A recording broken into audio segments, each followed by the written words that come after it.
Hello साथीहरू नमस्कार। म आज यो प्रब्लमको बारेमा बताउन गइरहेको छु। एलइडीको यो पिक्चरको प्रब्लमको बारेमा बताउन गइरहेको छु।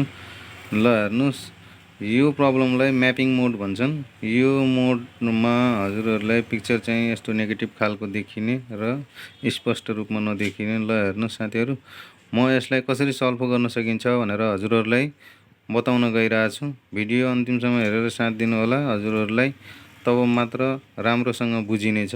ल साथीहरू हेर्नुहोस्, सर्वप्रथम रिमोटको यो मेन्यु बटन छ नि, मेन्यु बटनलाई थिच्नु होला। यो मेन्यु बटनलाई थिच्ने, मेन्यु बटनलाई थिच्यो भनेपछि यसमा एउटा कोड हान्नुपर्ने हुन्छ। यो कोड छ हजुरको 1147। 1147 हानेपछि यस्तो टाइपको इन्टरफेस देखाउँछ। हजुरहरूलाई यसको प्यारामिटरहरू अरू प्यारामिटरहरूलाई नचलाउनु होला। जुन म देखाइरहेको छु हजुरले त्यहाँ गएर सेटिङ गर्नु होला र अरू चाहिँ नचलाउनु होला। ल यसको यो डाउन बटनमा गएर यो प्यानल सेटिङमा जानुपर्ने हुन्छ र प्यानल सेटिङ लेखेको ठाउँमा गएपछि यो राइट एरोलाई थिच्ने। राइट एरो थिच्यो भनेपछि हजुरको यस्तो इन्टरफेस आउँछ र यो आएपछि हजुरको एलबिडिएस कन्भर्टरमा जाने। यसलाई थिचेर यो डाउन बटनलाई थिचेर ल एलबिडिएस कन्भर्टर लेखेको ठाउँमा जाने। यो भिसा एलएसबी लेखेर आएको छ यहाँ हेर्नुहोस्, भिसा एलएसबी लेखेर आएको छ।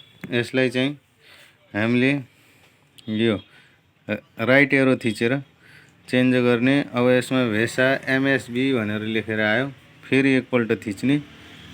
ल हेर्नु साथीहरू, यो चाहिँ पिक्चर चाहिँ म्यापिङ मोडबाट सही भयो।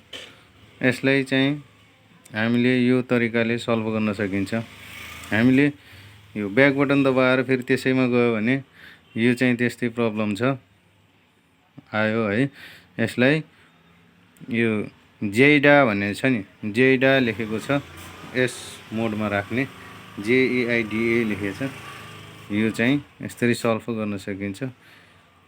भिडियो हजुरलाई राम्रो लागेमा लाइक, कमेन्ट र सब्सक्राइब गर्नु होला साथीहरू। ल हेर्नुहोस्, अब यसको एक्जिट बटन थिचेर हामीले यसलाई हटाउने। ल हेर्नुहोस् साथीहरू, भिडियो अन्तिमसम्म हेरेर साथ दिनुभएकोमा हजुरहरूलाई धेरै धेरै धन्यवाद।